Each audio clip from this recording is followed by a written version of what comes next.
여러분 안녕하십니까? 6월 10일 수요일 뉴스투데이 강원입니다. 지역의 수건 사업을 해결하기 위해 강원도의회는 지역의 목소리를 담은 건의안을 작성해 각 정부 부처에 전달하고 있습니다. 하지만 건의안을 채택만 할 뿐 별다른 후속 조치도 없고 아예 정부 회신이 없는 경우도 적지 않습니다. 허주희 기자가 취재했습니다. 2024년 동계 청소년 올림픽을 앞두고 정부 지원 확대 건의안 심사를 시작한 강원도의회 사회문화위원회. 건의안이 상정되자마자 제대로 된 질의 한 번 없이 그대로 통과됩니다. 주된 내용은 국비 지원을 70%까지 끌어올리고 조직위원회 사무실을 서울이 아닌 강원도에 설치해야 한다는 내용입니다. 더불어민주당 주대하 의원 대표 발의로 15명의 의원이 이름을 올렸습니다. 중앙정부의 적극적이고 책임감 있는 지원을 촉구하고자 제안된 것으로. 하지만 강원도는 조직위원회 사무소를 이미 강원도가 아닌 서울에 설치하는 것으로 문화체육관광부와 가닥을 잡은 상태였습니다. 국비 지원도 70%가 아닌 강원도가 54%, 정부가 46% 비율로 사실상 합의가 돼 있었습니다. 한 박자 늦은 이 건의안은 오는 18일 본회의 심의를 거쳐 중앙부처에 보내질 예정입니다. 다른 건의안들은 어떤지 제10대 강원도의회 건의안을 모두 살펴봤습니다. 2년의 회기 동안 다뤄진 건의안은 모두 20건. 이 가운데 각 중앙부처로부터 회신이 온 건 6건에 불과합니다. 최근 방사관 가속기 춘천 구축 촉구 건의안과 국방개혁에 따른 접경지역 대책 마련 촉구안 등 14개 건의안은 회신조차 오지 않았습니다. 정부의 법과 제도 개선을 위해서 반드시 지역의 목소리를 대변하기 위해서 필요한데 이러한 것들이 보여주기식이나 의원 상호 간의 품앗이로 전락한다라고 하는 게 가장 커다란 문제로 좀 보여집니다. 건의안을 채택해서 전자문서로 정부 부처에 발송만 할 뿐 의회 홈페이지에 진행 상황을 올리거나 각 부처를 방문하는 등의 후속 조치도 이루어지지 않고 있습니다. 우리 지역민의 목소리를 중앙정부에 전달하기 위한 의회 건의안이 의원들의 생색내기형 관행에 그치고 있습니다. MBC 뉴스 허주입니다. 원주에서만 청솔아파트 천여 세대를 소유했던 임대업체 대표가 횡령과 배임 혐의로 검찰에 구속됐습니다. 이 전세 보증금을 돌려주지 않기 위해 회사 돈을 빼돌린 혐의가 입증이 되면 세입자들이 전세 보증금을 돌려받을 길이 열릴 수도 있습니다. 황구선 기자입니다. 한때 원주 청솔아파트 1,600세대를 소유했던 임대업체 대표 최모 씨가 검찰에 구속됐습니다. 보증금을 돌려받지 못해 고통받던 세입자들이 최 씨를 검찰에 고발한 지 10개월 만입니다. 검찰은 최 씨가 다른 회사를 만들어 월세가 꼬박꼬박 들어오는 청솔아파트 100여 채를 116억 원에 팔아넘긴 부분과 가족, 지인 명의의 회사를 만들어 이들 대표에게 기존 임대업체의 돈으로 수십억 원의 임금을 지급한 게 횡령과 배임에 해당하는 걸로 보고 있습니다.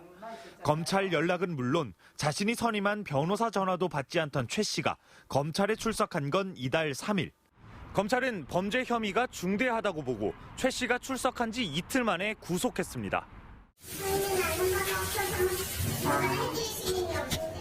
피해 세입자들이 검찰 수사에 신경을 곤두세웠던 이유는 최 씨의 범죄 혐의가 입증돼야 최 씨 개인 명의와 회사가 보유한 차명 계좌에 있는 자산까지 압류가 가능하고 이래야 보증금을 돌려받을 수 있기 때문입니다.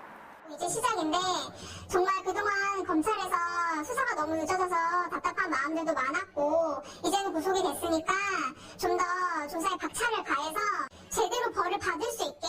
세입자들은 서민의 주거 안정을 위해 국민주택기금을 들여 청솔아파트를 건립한 만큼 관할 지자체들의 적극적인 개입도 요구하고 있습니다. 많이 요청을 했음에도 불구하고 어느 누구도 지금 도와주고 있는 입장은 아니거든요. 또 강원 도민이고 원주 시민이고 한데 지자체에서들도 저희를 지금 나몰라라 하는 입장이고. 검찰은 최 씨와 최 씨 임대업체 관련 자산에 대해 민사상 가압류에 해당하는 이른바 추징 보전 절차를 밟을 예정입니다. 세입자들이 보증금을 돌려받을 수 있는 길을 열어놓기 위한 겁니다. MBC 뉴스 황구선입니다.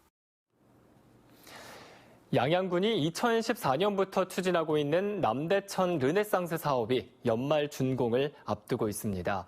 하천 정비와 생태 환경 복원, 관광지 조성이 마무리되면 주변 지역 개발을 연계하는 랜드마크로 만든다는 계획입니다. 박은지 기자입니다.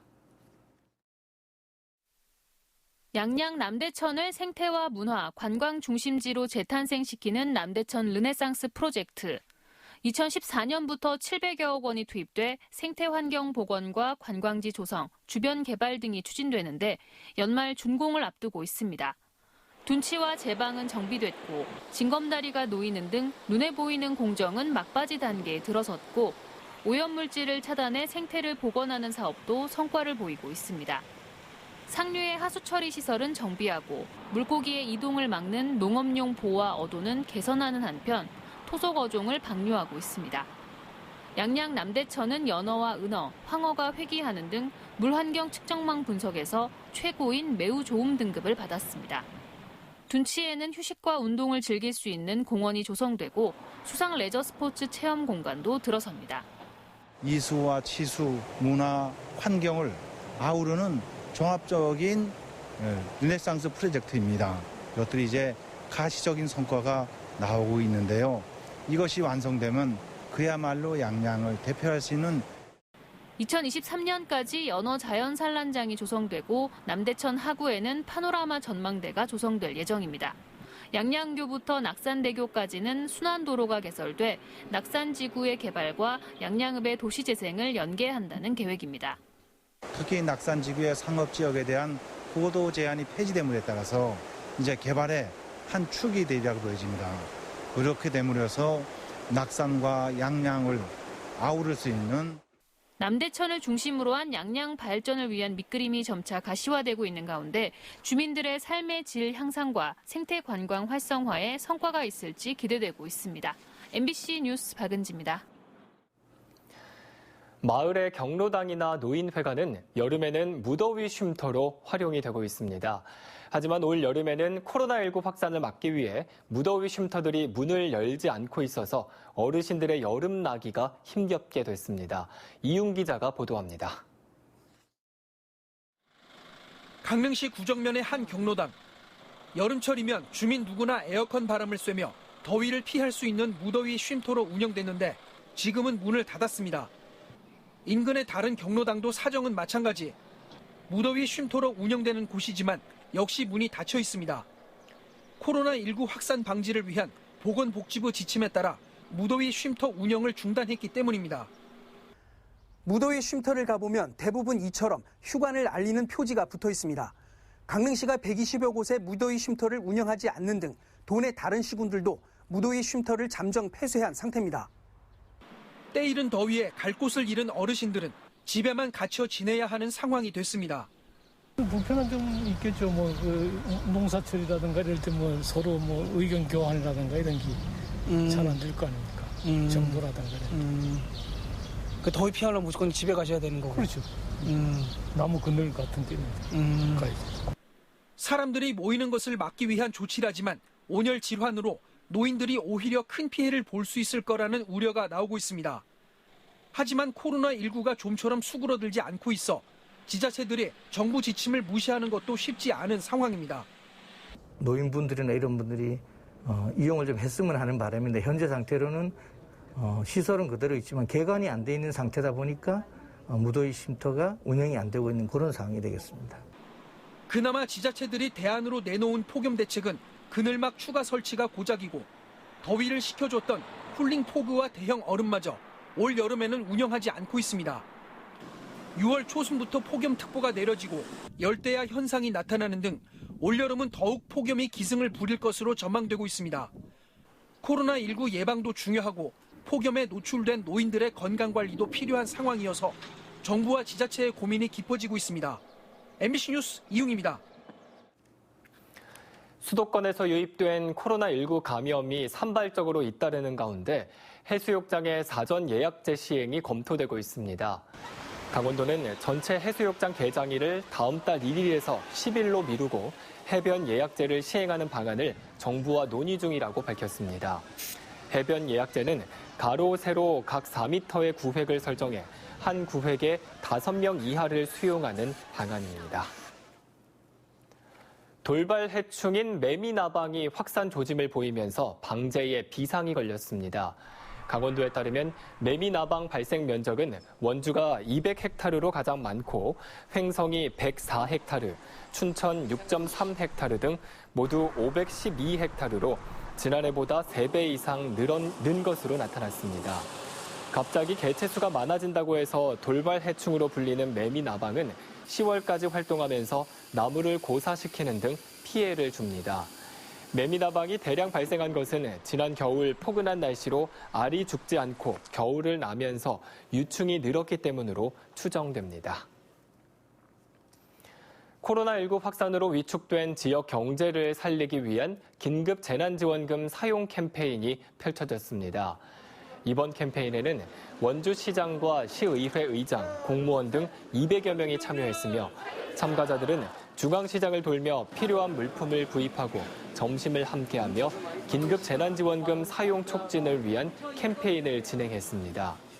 구매한 물품 중 일부는 지역 복지시설에 기부하며 남부시장과 문막시장, 민속풍물시장 등에서 캠페인을 이어갈 방침입니다. 영월군이 와인 주 생산지인 김삿감면에 와인 조격 체험장을 조성해 운영에 들어갔습니다. 예밀 1위 예밀촌 휴양마을에 2억 원을 들여 160제곱미터 조격 체험장을 조성하고 지난달부터 와인 조격 체험과 시음, 특산품 음식과 와인 비누 만들기 등의 체험 행사를 진행하고 있습니다. 영월군은 대한민국 주류대상에서 대상을 수상하는 등 호평을 받은 예밀 와인 판매 확대와 관광객 유치를 위해 체험하는 와인 프로그램을 확대할 예정입니다. 삼척에 도내 최대 규모의 풍력 발전단지를 조성하는 사업을 앞두고 주민 설명회가 개최됩니다. 삼척의 풍력 발전기 44기 설치를 추진하는 삼척 풍력 발전은 오늘부터 사흘 동안 노곡면과 근덕면, 원더급에서 구체적인 사업 계획과 함께 환경에 미치는 영향과 대책을 설명할 예정입니다. 이 회사는 3,630억 원의 사업비를 들여 2023년까지 138.6메가와트의 풍력 발전 설비를 설치할 계획입니다. 현재 도내에서 운영 중인 가장 큰 풍력 발전 단지는 평창군 횡계리에 있으며 98메가와트의 용량입니다. 강릉시가 당초 올해부터 운영하려던 경포해수욕장 야간 개장을 1년 연기하기로 했습니다. 강릉시는 당초 야간 개장으로 피서객이 늘어나 지역경제 활성화 효과를 기대했지만 코로나19 사태가 지속되면서 올해는 야간 개장을 하지 않기로 했습니다. 하지만 내년 개장을 대비해 다음 달까지 조명시설 설치 공사를 마치고 야간 개장 테스트를 진행할 계획입니다. 한편 강릉시는 올해 해수욕장 개장 시기를 평소보다 열흘가량 늦춘 다음 달 17일로 잡고 있습니다.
강원도교육청은 오는 15일부터 26일까지 내년 학교 공간 혁신 사업 학교 공모를 추진합니다. 이번 사업은 학교 단위에서는 감성화 사업, 낡은 교실 건물 개축, 영역 단위는 일반 교실, 특별 교실, 도서실, 복도, 5개 공간 등 다양한 공간이 해당됩니다. 학교 단위 감성화 사업은 중학교 남녀공학 전환 대상 학교를 우선 선정하고 낡은 교실 건물 개축은 40년 이상 된 건물 335동 중에서 선정합니다. 올해는 37개 학교에 203억 원을 들여 학교 공간 혁신 사업을 펼치고 있습니다. 한림대학교 소화기 연구소가 교육부와 한국연구재단이 지원하는 2020년 대학 중점 연구소로 선정됐습니다. 대학 중점 연구소는 이공 분야 대학 부설 연구소의 인프라를 지원해 대학의 연구 거점을 구축하고 연구소의 특성화, 전문화를 유도해 우수 연구 인력을 발굴 육성하도록 지원하는 사업입니다. 이번 선정으로 한림대학교 소화기 연구소는 앞으로 9년 동안 63억 원을 지원받아 장내 마이크로바이옴을 이용한 간질환 진단과 치료 기술 개발 과제를 수행할 예정입니다. 결혼과 임신, 출산 등으로 경력이 단절된 여성들을 위해 구직활동 지원 사업이 확대됩니다. 홍천구는 지역에 거주하는 만 35세 이상, 54세 이하의 미취업 경력 단절 여성 20여 명을 선정해 5개월 동안 매월 50만 원씩 구직활동비를 지원하고 취업 시 50만 원을 지급하는 등 사회 참여 기회를 확대하고 있습니다. 특히 이번 경력 단절 여성을 위한 구직활동 지원 사업 선발자에 대해서는 별도의 신청 절차 없이 코로나19 긴급생활안정지원금을 1인당 40만 원씩 지원합니다. 홍천강을 중심으로 형성된 내륙 어촌 마을의 소득 증대와 일자리 창출을 위해 재생 사업이 추진됩니다. 홍천구는 해양수산부가 추진하고 있는 내륙 어촌 마을 재생 사업에 참여하기 위해 홍천강 인근 마을 주민을 대상으로 현장 포럼을 실시하는 등 공모사업 신청 절차에 나섰습니다.